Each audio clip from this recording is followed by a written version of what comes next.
Good morning, my brothers and sisters. Welcome to Be With Me. We're on episode 54 of season 2, and we're going to learn a lesson today and apply it, hopefully. This is walking through Jesus' life. We're in the Great Week. We've just finished Monday, and this is Tuesday a.m. On Monday, Jesus curses the fig tree.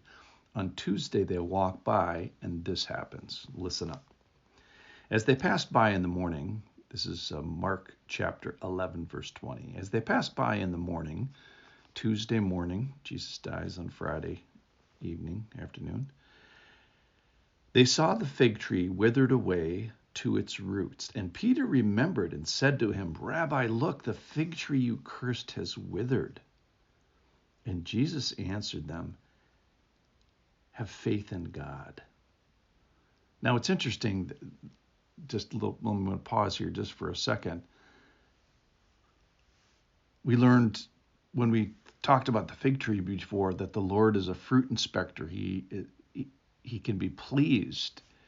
And this curse against the fig tree is a picture of the judgment against Israel, and we personalize that.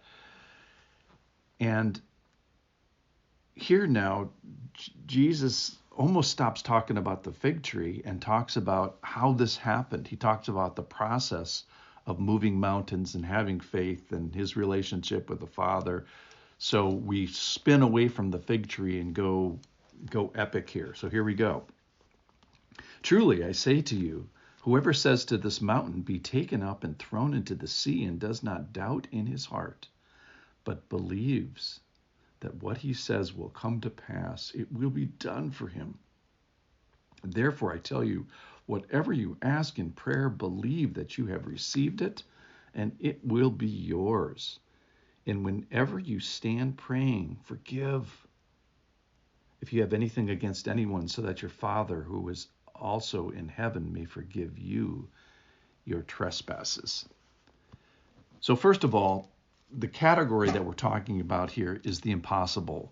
The Jews had an expression, just like we do, about moving mountains. It's an expression that means that what you're going to ask is impossible.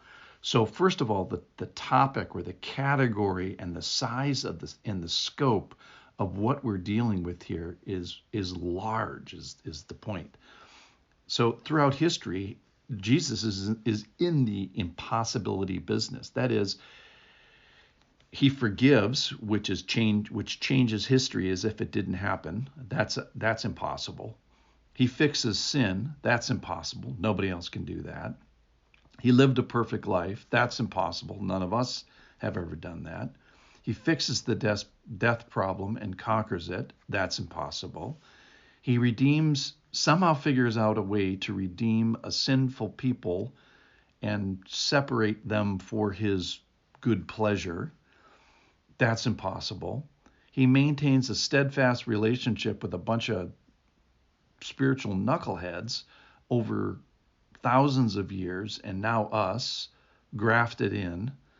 That's impossible. He does things that are impossible as far as the world order goes. There's dozens of them in Scripture. So that's the business he's in, is in the impossible business. So when he says move mountains, for example, can God move mountains?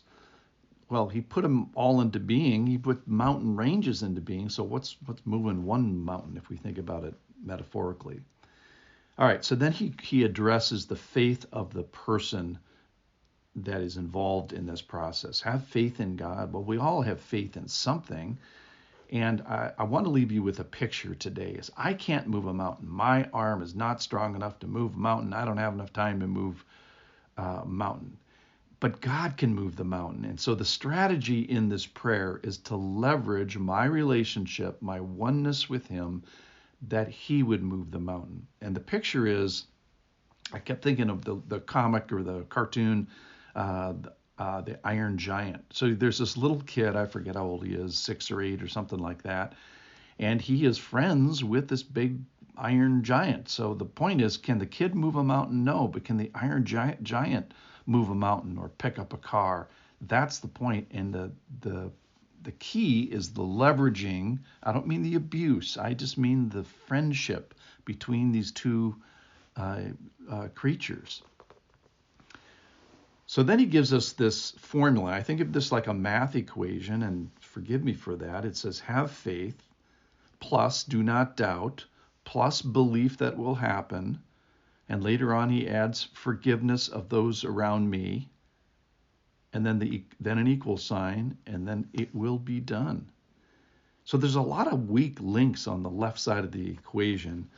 Other things we know about prayer from Scripture is ask according to the sovereign will, that the Lord gives good things to those who asks, that our personal motives could be wrong on the left side of the equation, that he has this incredible perspective that he's working all things together for his good, and we just see through a little straw, and God has the whole picture in mind. So there's even more things on the left side of the equation. The character of God, our confidence, our expectations, the doubt that we have. We can doubt the reliability of God. We can doubt the abilities of God. We can doubt our relationship with God. We can doubt the character of God. So there's things that we can do wrong. So let's do something today. Let's pick something right now that's impossible.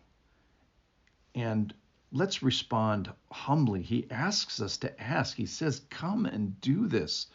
He expects us to ask. So let's green light something for the Lord. And he's faithful. He upholds. The weak link, unfortunately, is us. So help us, Lord, to believe good things. Help us not to ask wrongly. Help us to have confidence in your supply. Help us to ask in your sovereignty, in the strength of your arm, not in the strength of my arm. Help me to ask confidently and faithfully in my relationship with you, in your abilities and in your character. Help me to ask the right giant, if you will. Help me to be confident in your power. Help me to be confident in your character, and help me to be humble in the knowledge and relationship with you. So let's ask the giant, the iron giant in our life, to move mountains. Thanks for listening.